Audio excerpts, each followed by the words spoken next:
sebenarnya. Bundo lychee.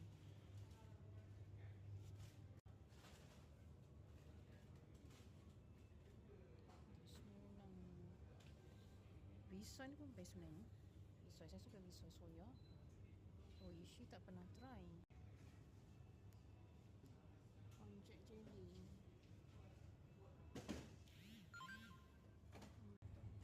Evian lah.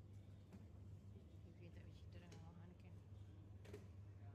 Spritzer. Tu juga ada kopi sudah.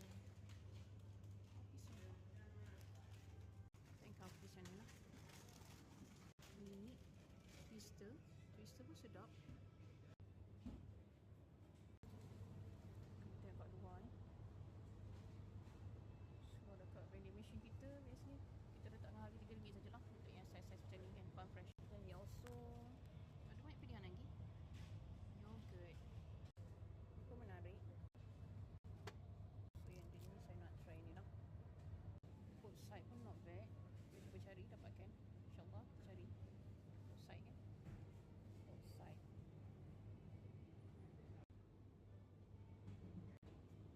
So have this nicer, tapi kita akan go kepada yang RM5 lah.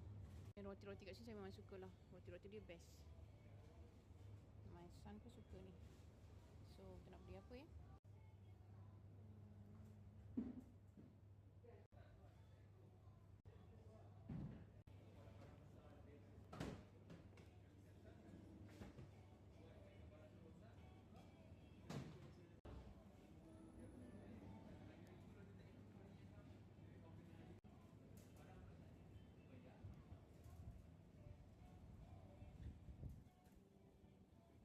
So just enjoy.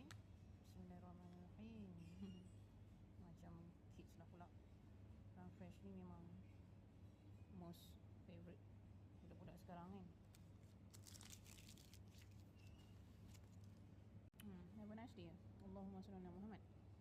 InsyaAllah hari ni kita